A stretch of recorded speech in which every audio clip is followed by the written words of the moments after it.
I now look to Rabii Malik, the Union's Senior Access Officer, St Anne's College, to open the case for the opposition.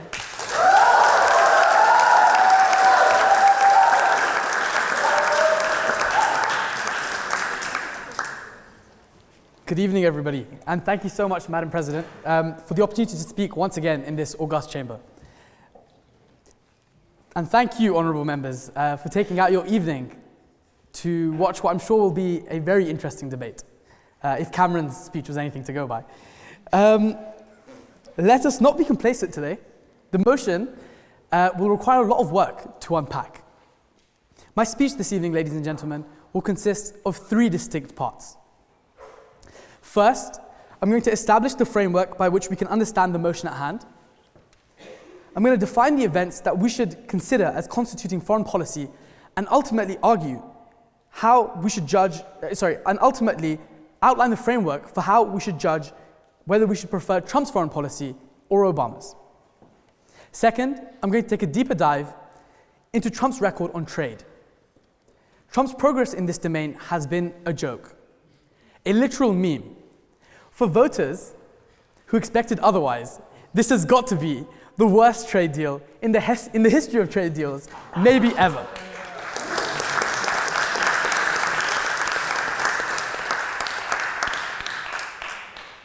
And you thought Spencer's jokes were bad. I'm sorry, guys. Third and finally, I'm going to shed some light on Trump's flawed record on immigration and his engagement with the so-called Muslim world. And argue that he has been unnecessarily hostile, discriminatory, racist, and of course, ultimately, rather unsuccessful. Where Obama may have been complacent, as Cameron has pointed out multiple times, Trump has been downright dangerous. Today, I hope that the House will vote explicitly against the motion and confirm that this House would indeed prefer Obama's foreign policy to Trump's. Ultimately, this evening, I will be arguing that at every turn, Trump's foreign policy has been more hostile, more reckless, and less successful than that of his predecessor. But before I get onto these points, it falls upon me to introduce the proposition speakers for tonight's debate. With a Cameron and a Blair on the proposition side, you might be confused and wonder whether this is actually just the UK's new coalition. This is a coalition I would vote for myself. But let me shed some light on the speakers that we have on the proposition side this evening. So we've just had a wonderfully eloquent speech from Cameron Bovell, from a first-year historian at St Edmund Hall, and the senior logistics officer at the Oxford Union. Very prominent position, I assure you. That's not my joke, don't worry guys, there's more. Prior to this debate, I was actually quite perplexed as to how Cameron expected to balance this without coming across as a white supremacist or something like that.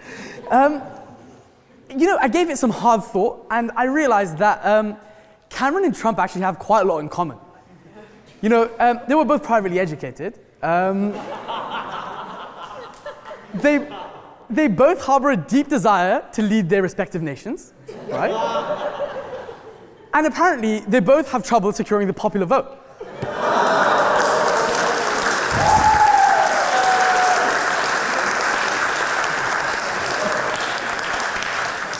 It seems that at this point, Cameron just needs Trump's hairdresser and we'll be good to go.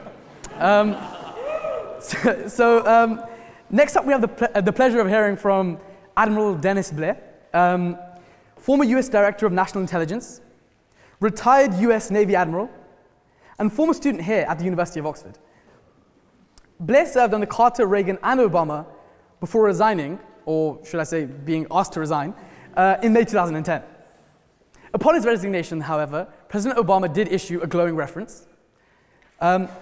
He said that Blair served with great integrity, intellect, and commitment to the values we hold dear.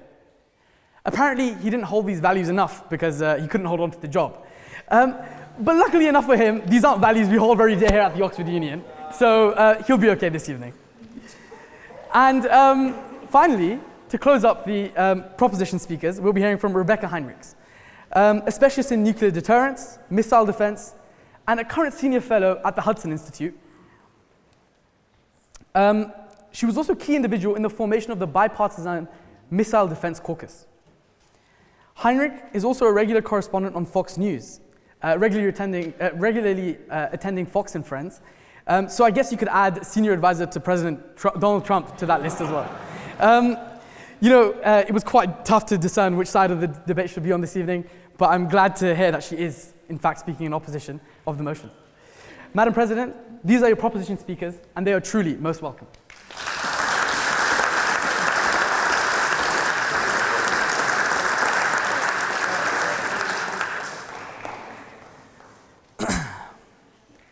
So to begin with, we need to establish the framework by which we can judge this debate. The proposition have very eloquently reminded us multiple times, may I add, that the motion today is not as simple as preferring Obama to Donald Trump. Cameron referred to our preconceptions that we might have, and he's right. This would, of course, be too easy. No, the motion before the House today carries a deeper nuance.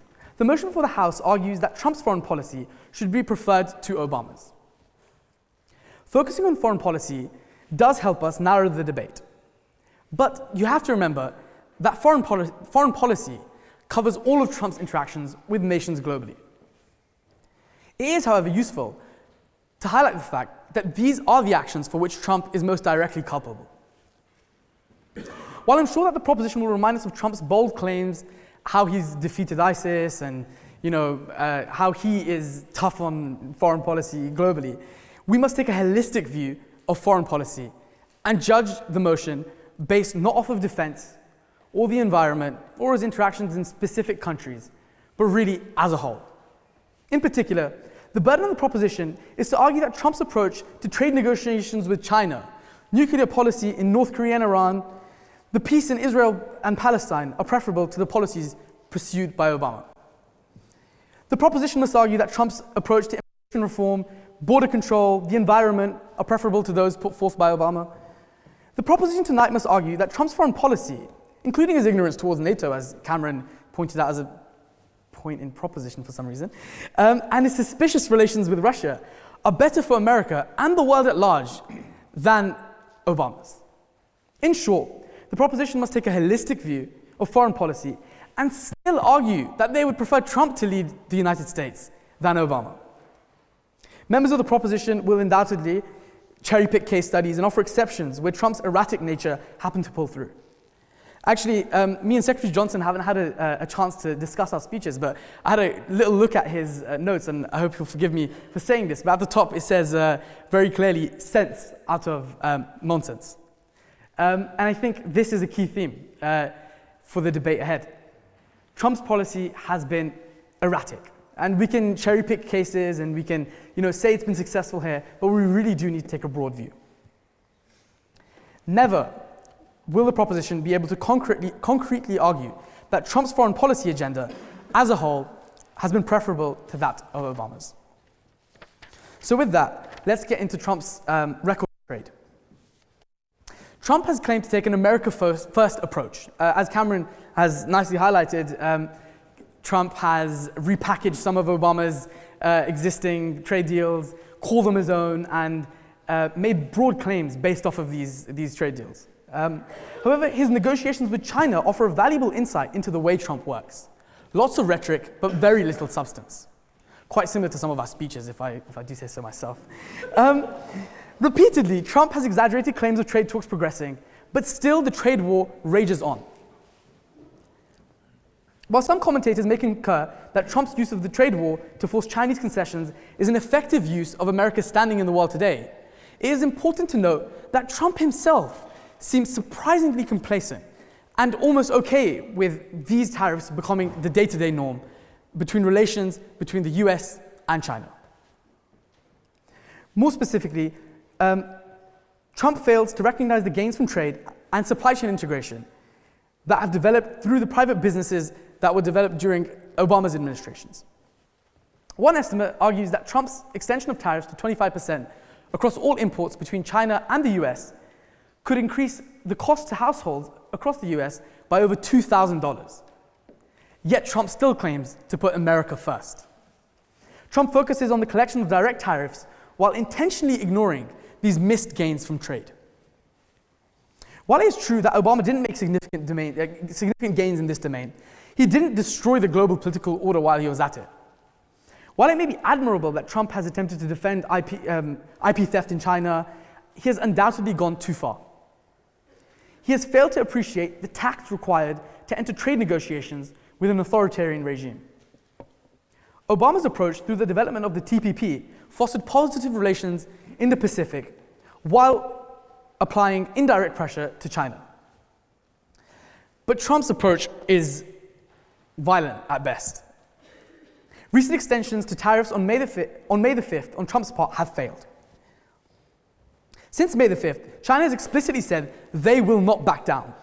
And Trump repeatedly ignores the projections and portrays the US-China trade war as an easy win for the USA, while failing to understand that the Chinese administration has the ability to outlive Trump's administration many times over. The case of China is emblematic of Trump's worldview and the problem at large. Trump believes that brute force will always prevail and is grossly misguided. Trump overlooks the reality of diplomacy that Obama knew so well. Next, I want to move on to Trump's view on immigration and his policy towards the Muslim world at large. Trump's approach to immigration has been equally weak as his stance on trade. Trump has been repeatedly racist in his immigration policy, describing Mexicans as rapists, and executed a presidential order to nullify the path for dreamers to acquire American citizenship, a policy which was extended through the Obama administration. On these fronts, Trump has been unnecessarily brutal.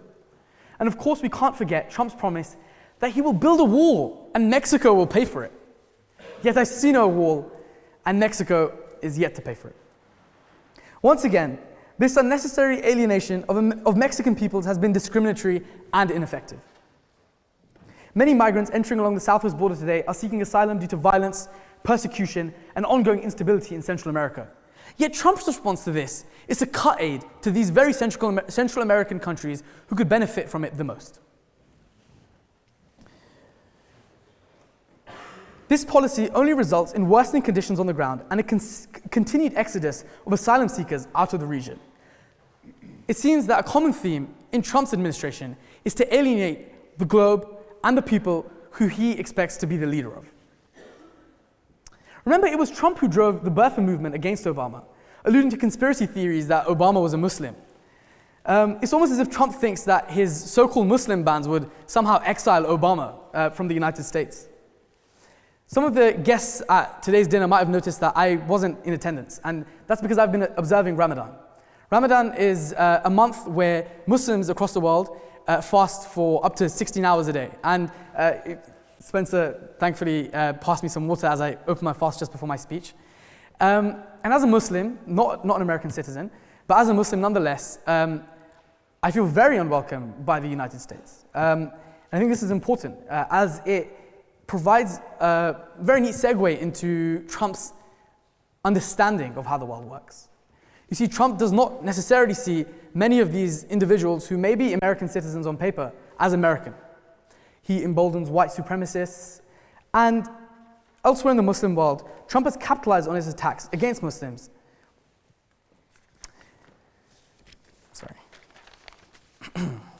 Domestically, Trump has emboldened white supremacists. But if we look internationally, we can see that Trump has done the same across the Muslim world. Consider for a second the executive order that Trump put in place to recognize Jerusalem as the capital of Israel. Now, this has undone decades of trust building in the Middle East and essentially has flushed down the drain a lot of the successes that actually the Obama administration put in place.